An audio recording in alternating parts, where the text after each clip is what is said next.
I think the best way to describe this movie is dumb fun. Yes, there's a lot of plot and story issues, but at the same time, there was a lot of fun to be had, especially with the dumb action sequences.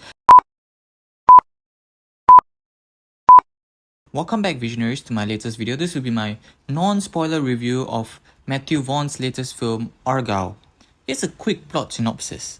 Ellie Conway is a successful author. She writes spy stories and is trying to figure out what would be a good ending to her next book in the Argylle series. Over time, she realizes that her stories she writes are also happening in real life. So she has to work with the spy to find clues, as she is their only hope at predicting what comes next. So let's start with the good. And firstly, we have to talk about the action. The action sequence is absolutely bonkers. It's dumb but really funny. And there's a song that is always accompanied and tied to each action sequence. They were so ludicrous. These action sequences made me laugh out so loud. It's really entertaining and in a funny way creative too. I would recommend this movie for the pure entertainment value only, from the action sequences alone. Sam Rockwell plays an action spy who looks like he has had it already. Sometimes he'll get back pains and those sort of stuff. Then there's Henry Cavill, whose action sequences vary differently from that. Unlike Sam Rockwell, he has more flair, style, and elegance. They would sometimes intercut between these two, and it is just really funny to watch how different they are.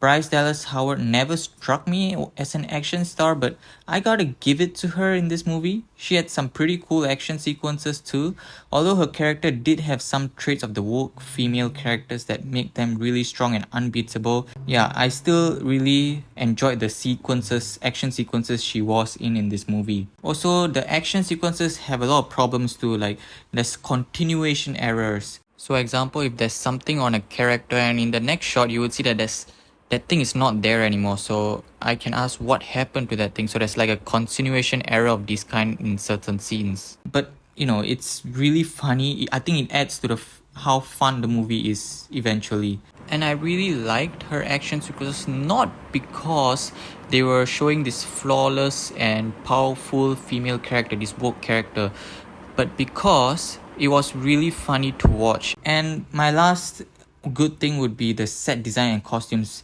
They were really colorful, sparkling, and just perfect for this movie and the setting this movie was set in. Now let's get to the drawbacks. Yeah, there wasn't much to talk about in the positive. Let's get to the drawbacks.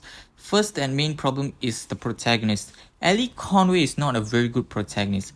I don't want to give too much away, but her character is very similar to that of Captain Marvel. From a writer to this very talented secret spy agent who always had this latent potential in her and just that she didn't know about it up to that moment. Yeah, it's like Carol Danvers all over again. The movie is called Argylle, so you would assume that Henry Cavill had a more major role to play, but he didn't. Oh yeah, by the way, just wanted to say they knew what they were doing with Bryce Dallas Howard's costume for the final third act of the movie. Then my second point is the story. Story was kind of meh, if you ask me. At the beginning it was good. Then it gradually got worse. The plot twists were not mind-boggling or anything. They just came and yeah, I guess that's alright, that makes sense. That's all they were. They didn't have any other effect on me. I was honestly more excited to see Henry Cavill, as the title of the movie was his character's name, but he didn't have much to do in the story at all. So did many other actors. I mean, look at the cast. Both Dua Lipa and Samuel L. Jackson were wasted potential in this movie. I feel like they could have swapped them out with some lesser known actors because these are some really big names. So was Henry Cavill and John Cena, but to a smaller extent. And there weren't many relatable themes either. At the beginning they talked about writing and how you have to believe in your journey because you have to juggle with your job and your writing, but you have to believe in yourself and all that. After that it just turns into something else differently and the themes are just not very relatable. Then third point is the ending. I didn't like what was going on in the final 20 minutes of the movie. Just not a fan of it. I feel like if they changed the second half of the movie could have been much better, honestly. So I'll give this movie a 6.5 out of 10 for the pure entertainment value alone. Just needed a much better story. Also, by the way, there's an end credit scene in this movie. So stay until the end. Don't leave your theater once you see the credits rolling. And I'm excited to see what else Matthew Vaughn has in store for us. He's proven that he's great at directing these action sequences with a lot of flair in them, and I'm very excited, honestly. If you like this video, click the like button. If you want to see more, subscribe to the channel, and see you guys next time. You guys are always the best.